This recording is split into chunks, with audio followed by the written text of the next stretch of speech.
Em qualquer lugar em que estivessem, se lembrassem sempre de que o passado era mentira, que a memória não tinha caminhos de regresso, que toda primavera antiga era irrecuperável, que o amor mais destinado e tenaz não passava de uma verdade efêmera. Oi pessoal, tudo bom com vocês? Aqui é a Marcela Bonfim do Te Indico Todo Dia e hoje a gente está aqui para falar de mais um livro lido do Desafio Literário América Latina 2025. E o livro escolhido do mês de abril para a gente lembrar aqui foi Os 100 Anos de Solidão, do Gabriel Garcia Marques. E para a gente começar a falar um pouquinho de 100 Anos de Solidão, a gente também vai falar do Gabriel Garcia Marques, que nasceu lá no dia 6 de março de 1927 e ele foi muito conhecido depois de ganhar o Prêmio Nobel de Literatura lá em 1982 e o seu maior sucesso foi Os 100 Anos de Solidão, que a partir daí ele começou a ter um grande prestígio no mundo literário. E para a gente começar a falar desse grande clássico, que é de fato um dos maiores clássicos da literatura América Latina, a gente vai começar a entender um pouquinho dessa história, que esse livro aqui foi lançado lá em 1967 e ele se enquadra ali naquela literatura fantástica, porque ele também é um romance pós-modernista colombiano. Mas afinal de contas, eu já vi muitas pessoas falando bem e falando mal de 100 Anos de Solidão e eu decidi ler e tirar as minhas próprias conclusões e começar aqui a conversar com vocês. Bom, e como é que se dá essa grande história de mais de 400 páginas? Primeiro a gente precisa entender que o seu começo, ele se dá com essa história que vai contar sobre o José Arcadio Buendia, que se casa com a sua prima chamada Úrsula Iguarã. E ambos, eles começam ali a presenciar a fundação da cidade chamada Macondo. E a partir dessa grande fundação, desse romance ali, meio que proibido das duas pessoas, a gente vai acabar acompanhando a história do resto da família e de alguns personagens que também vão acabar tendo o mesmo nome de algumas pessoas, como José Arcadio, Aureliano e também Amaranta. Então, em um breve resumo para você entender um pouquinho mais, esse livro ele vai narrar a história dos Buendia e apresentar esse universo fictício da cidade de Macondo e também da família e a sua ascensão e a queda naquele vilarejo. E se você está gostando desse vídeo, não esquece de curtir, comentar, salvar ou compartilhar para a gente trazer cada vez mais conteúdo literário e também da América Latina por aqui. Eu acredito que um ponto principal para a gente entender essa história é observar com muita cautela e atenção esse tempo cronológico que a gente vai tendo durante a leitura para a gente acabar não se confundindo com tantos nomes de tantas pessoas daquela família.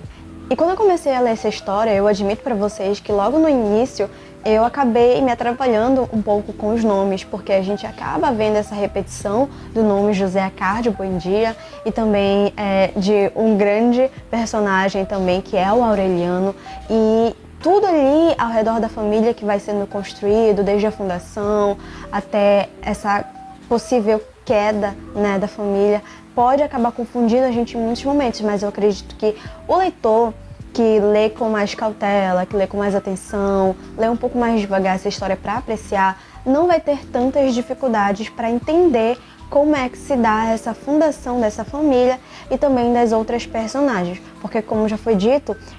quando o Gabriel Garcia Marques ele traz essa história aqui dessa família, em basicamente esses 100 anos, que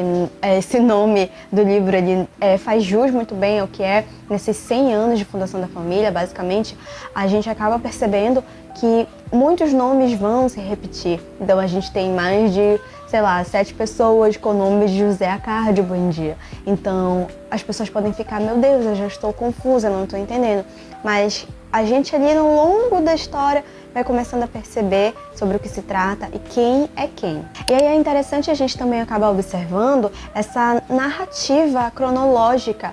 que o Gabriel traz pra gente, porque ela acaba também tornando um pouco mais viva a história de países latino-americanos que, enfim, tem a sua fundação ali meio que de forma brutal e histórica. O que é muito interessante aqui, porque apesar de ser uma literatura fantástica, fictícia, ele acaba trazendo muitos elementos da realidade pra gente durante essa questão, quando a gente observa a fundação de um local, a fundação de uma família e como tudo foi modificado ao redor dela e também ao redor da cidade. E como eu estava comentando com vocês, essa grande questão dos nomes e da passagem cronológica, do tempo ali no livro, ele pode ser um dos motivos que vai fazer com que o leitor acabe, infelizmente, desistindo de ler 100 Anos de Solidão. Porque muitas das vezes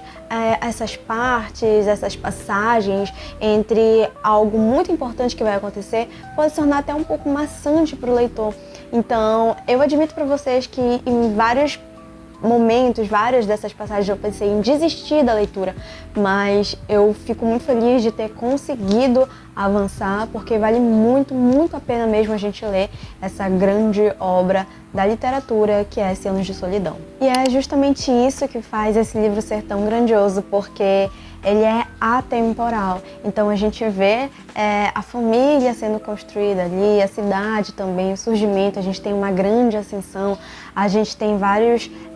realismos mágicos presentes durante a leitura desse livro, e ele faz, como eu mencionei para vocês, diversos paralelos entre a existência, entre a realidade, o que é ficção, e também esses grandes conflitos políticos e de paixões, eles se fazem muito presentes nos livros. Então, quando a gente tem essa literatura aqui, essa narrativa que flui dessa forma,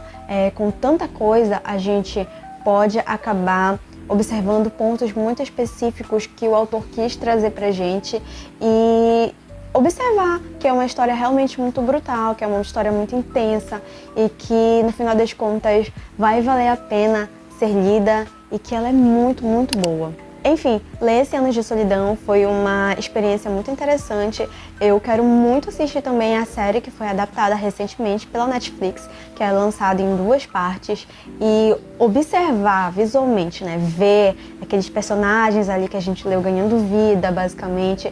toda a ambientação cenográfica e todos os cenários e todas as personagens, as vestimentas, aquilo eu acredito que vai fazer muita diferença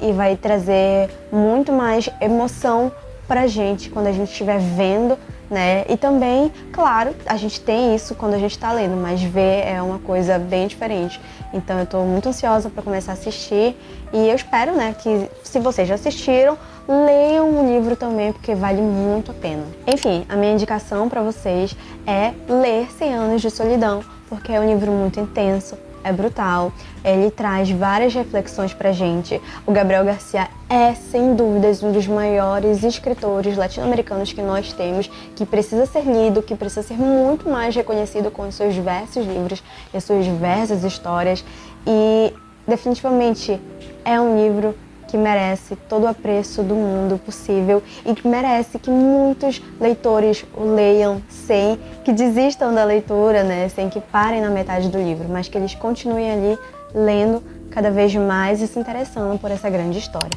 Enfim, muito obrigada a você que acompanhou até aqui, assistiu esse vídeo. Não esquece do nosso combinado. Eu te espero para o nosso próximo mês, com a nossa próxima leitura de mais um livro do Desafio Literário América Latina 2025. É isso e até o próximo.